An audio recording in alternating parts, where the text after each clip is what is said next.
आते हैं उसी चीज़ को याद करने के लिए। तो अपन ऐसे करके डांस करेंगे। लाइन से उतारना सबको, लाइन से।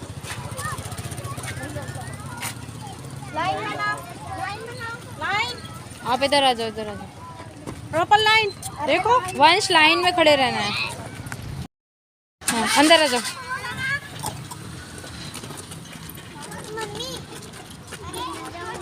जाओ उधर गार्डन में बैठो जाके, जाओ। चलो उधर उधर उधर गार्डन में बैठो वहाँ।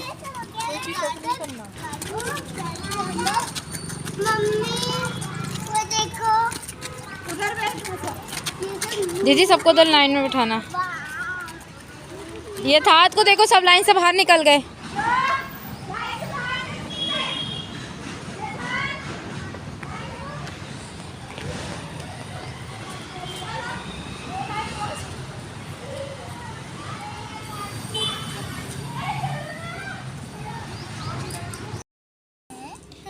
आप लोग कहाँ आए हो?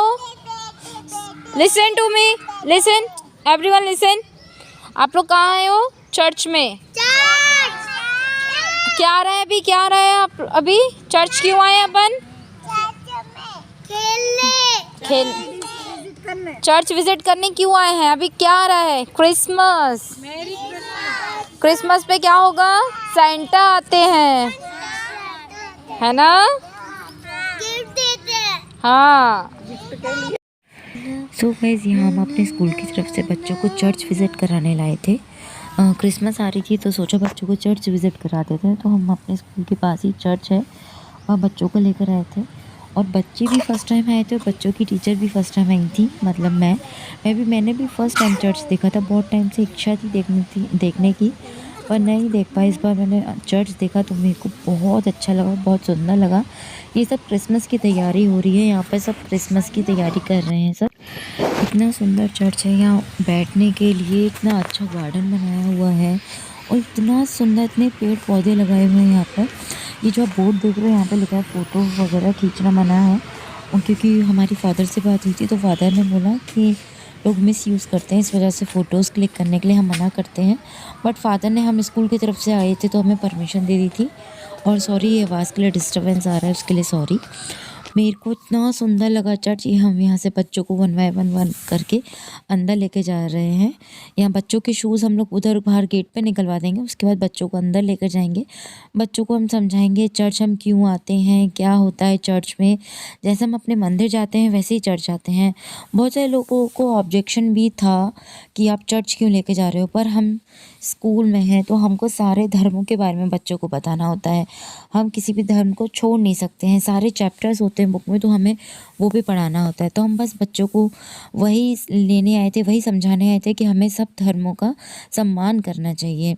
और क्रिसमस से जब हम बच्चों को सेंटा की तरफ से अपनी तरफ से गिफ्ट देते हैं तो क्या बच्चों को चर्च विज़िट नहीं कराना चाहिए? एक्चुअली ये मैं इसलिए बोल रही हूँ क्योंकि बहुत सारे लोगों को ऑब्जेक्शन था कि चर्च क्यों जा रहे हैं, मंदिर ले जाओ, कल ईद आएगी तो मस्जिद लेके जाओगे क्या? ये ऐसे लोगों के क्वेश्चंस थे। इसलिए मैं बोल रही हूँ कि हमको सारे धर्मों का सम्मान करना चाहिए। इसलिए बस मैं आपको ये चीज़ बता रही हूँ कि मेरे को चर्च आके बहुत अच्छा लगा, बहुत सुंदर बना हुआ है और इतनी साफ़ सफाई थी चर्च में, बहुत साफ़ सफाई। आप ये सीढ़ियाँ देख रहे हो, इन सीढ़ियों पे आप ऊपर नहीं चढ़ सकते क्योंकि ये सीढ़ियों पे सिर्फ फादर जा सकते हैं और कोई नहीं जा सकता। इतना सुंदर है, इतना सुंदर है, मैं जितना बोलूँ चर्च के बारे में उतना कम है। जैसे हमारे मंदिर सुंदर है ना, वैसे ये चर्च भी बहुत सुंदर है। तो हमें सब चीज़ों का, सब धर्मों का सम्मान करना चाहिए। चर्च में है, हम चर्च में क्या करने आते हैं? चर्च तो वो है जीसस क्राइस्ट। तो जैसे कि आप सभी को पता होगा कि क्रिसमस आने वाला है। क्रिसमस किसी को पता है? अच्छा, आप सभी को पता है क्रिसमस आने वाला है। तो क्रिसमस हम क्यों मनाते हैं? क्रिसमस हम इसलिए मनाते हैं क्योंकि क्रिसमस के दिन प्रभु यीशु क्रिस्ट का जन्म हुआ था। Jesus Christ was born on Christmas. तो अब हम देखते हैं जीसस क्राइस्ट ने कहाँ जन्म लिया था। आपके देख रहे हो, आप सबको दिख रहा है? तो ये है चैरिटी, जिसे हम हिंदी में चैरिटी कहते हैं और इंग्लिश में ब्रेड कहते हैं। का जन्म इस क्रिप्ट में हुआ था, इस चर्बी में हुआ था, इसलिए हम ये बनाते हैं। जब बेथलेहम में जिसका जन्म हुआ था तो उन्होंने छोटी चर्बी में जन्म लिया था।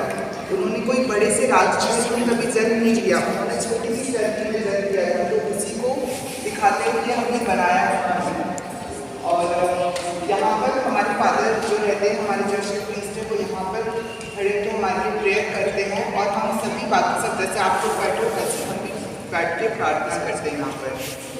और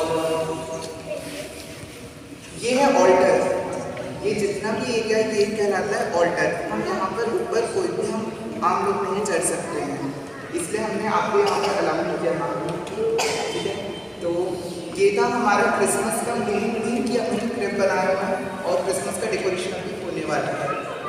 और कुछ और सेंटा के बारे में भी बता दो। सांता क्लॉज आपको पता है कौन है? सांता क्लॉज हम सब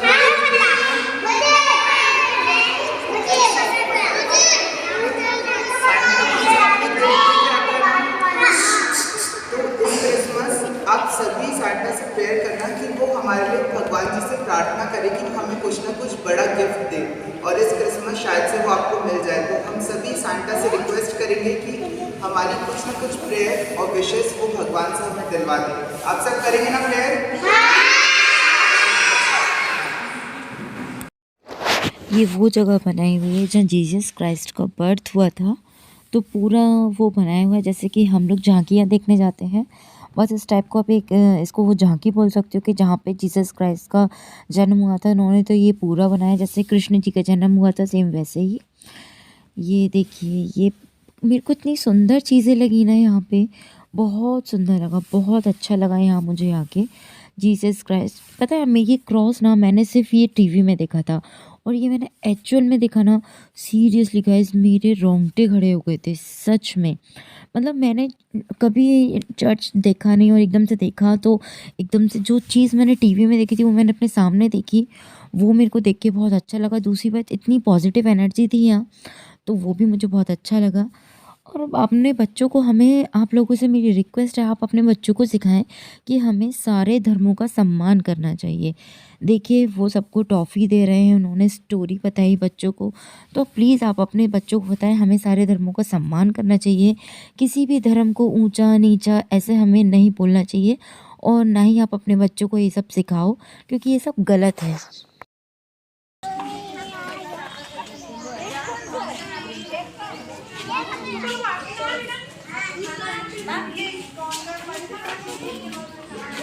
का बर्थ से स्टोरी स्टार्ट होता है। तो माता मरियम जो थी उनकी मम्मी, उन्हें स्वर्गदूत ने संदेश दिया कि आप पवित्र आत्मा से गर्भवती होंगी और एक पुत्र को आप जन्म देंगी जिसका नाम इमैनुअल रखा जाएगा। मतलब कि जीसस का रियल नेम अगर आप पूछते हैं तो वो इमैनुअल था। अच्छा, इमैनुअल का मतलब होता है ईश्वर हमारे साथ है। तो उन्हें स्वर्गदूत ने ये संदेश दिया और वो गर्भवती होती हैं। उनके जो हस्बैंड थे जोसेफ, जब उन्हें ये बात का पता चला तो उन्होंने सोचा कि मैं इन्हें त्याग दूं, क्योंकि उस समय में ऐसा होता था कि अगर कोई भी स्त्री गर्भवती हो जाती थी बिना प्रसंग के तो उनका जो बहिष्कार किया जाता था उनकी सोसाइटी के द्वारा।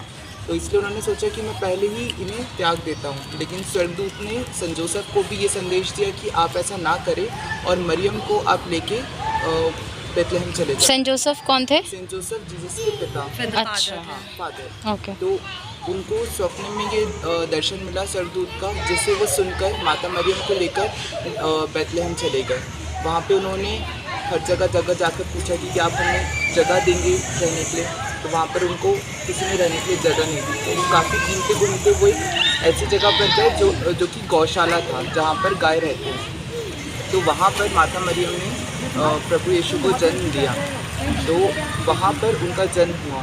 फिर तीसरे दिन, जन्म के तीसरे दिन वे उन्हें मंदिर ले गए और वहाँ पर उनको दर्शन करवाया ईश्वर का। फिर वो वहाँ से निकले। फिर वो मंदिर मतलब चर्च? हाँ, वहाँ पर उस समय ईश्वर को पूजने के लिए एक मंदिर बनाया गया था। तो वो वहाँ जाते हैं, ईश्वर को अपने पुत्र को चढ़ाते हैं। तो उसके बाद फिर वो धीरे धीरे उनका आगे का जीवन बीतता है। यीशु जन्म लेकर जो माता मरियम और उनके जो पालक पिता सेंट जोसेफ उन्हें बड़ा करते हैं। जब वो 30 वर्ष की आयु में पहुँचते। वो बचपन से ही ऐसे थे यीशु कि वो उन्हें पता था कि वो ईश्वर के ही पुत्र हैं। उन्हें ये भी पता था कि मैं बहुत सारे चमत्कार कर सकता हूँ, लेकिन उन्होंने कभी भी चमत्कार अपना दिखाया नहीं। उनका पहला चमत्कार था काना के विवाह भोज में। काना इज़राइल में रह रहे एक व्यक्ति था, तो उनके जब वेडिंग था तो उस टाइम उनके शादी में जो वाइन रहती वो ख़त्म हो गई थी। तो उस टाइम माता मरियम ने जीसस से रिक्वेस्ट किया कि अब समय आ चुका है कि आप अपना चमत्कार दिखाएं। तो उन्होंने कहा कि नहीं, अभी वो समय नहीं आया कि मैं अपना पहला चमत्कार दिखाऊं। फिर भी माता मरियम के कहने पे प्रभु यीशु ने अपना पहला चमत्कार दिखाया काना के विवाह भोज में। और उन्होंने पानी के जो बैरल्स बने हुए थे उस पानी को उन्होंने वाइन में कन्वर्ट कर दिया। तो वहाँ से लोगों को पता चलने लगा कि हाँ, ये चमत्कार कर सकते हैं। फिर उन्होंने काफ़ी जो रोगी थे उन सबको भी चंगा किया। ऐसे करते करते काफ़ी लोगों में ये बात फैल गई कि ऐसा कोई आया है जो चमत्कार दिखाता है, जो ईश्वर के नाम पे लोगों को चंगा करता है। तो उस समय काफ़ी लोग थे जो उनसे ईर्ष्या भी करते थे।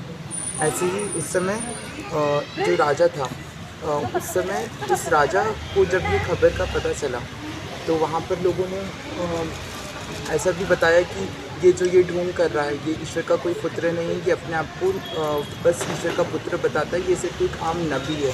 नबी का मतलब होता है प्रॉफिट, जो ईश्वर के बारे में बताते हैं। तो इसलिए कुछ लोग उन्हें प्रॉफिट समझते हैं, ईश्वर का पुत्र नहीं समझते हैं। तो इस बात को जब लोगों ने जाना तो कुछ लोगों ने उनसे ईर्ष्या भी की और इसी के चलते उनका मृत्यु का जब समय आता है, जब वो 30 वर्ष की आयु के थे, तब जीसस 30 वर्ष की आयु में ख़त्म हो गए थे। हाँ, उनका जो टाइम पीरियड था वो 30 इयर्स का ही था। इसलिए बिफोर क्राइस्ट, जब BC और AD हम पढ़ते हैं ना, तो BC और AD यही है, before Christ and after Christ. AD हमारे स्टार्ट हो गया आफ्टर हिज डेथ। अच्छा, तो इसलिए हम लोग AD वाले जो एरा में अभी चल रहे हैं, और BC यानी कि बिफोर क्राइस्ट, जो क्राइस्ट के पहले का था। तो वो 30 BC के बाद से ही शुरू होता है, क्योंकि उनकी आयु ही 30 साल की थी। तो वो अपने आप ही मरे थे, मतलब किसी ने? उन्हें क्रूसीफाई किया गया था, उन्हें क्रूस पर मृत्यु दी गई थी। पहले ऐसा हुआ करता था कि जब कोई भी मुजरिम रहता था, जो कोई भी दोषी रहता था, उसे क्रूस पर मारा जाता था। तो उन पर आरोप लगाया गया कि ये लोगों को भटका रहा है, ऐसे ऐसे करके उन पर आरोप लगा दिया गया। और जो उस वक्त राजा था उसने उसे मृत्युदंड दिया। क्रूसिफिकेशन हम ईस्टर इसलिए मनाते हैं, उसी चीज़ को याद करने के लिए, उनकी डेथ को। तो क्रिसमस उनका बर्थ को याद दिलाता है और ईस्टर उनके जो उन्होंने डेथ सफ़र किया था वो। तो जो क्रॉस पे जीसस हैं तो वो ऐसे ही उनकी डेथ हुई थी? हाँ, उनको क्रूसीफाई किया गया था। अच्छा, ठीक है। इसलिए वो क्रॉस हमेशा हम लटकाते हैं। अच्छा, जीसस मतलब आज भी हैं? हाँ। Okay, thank you.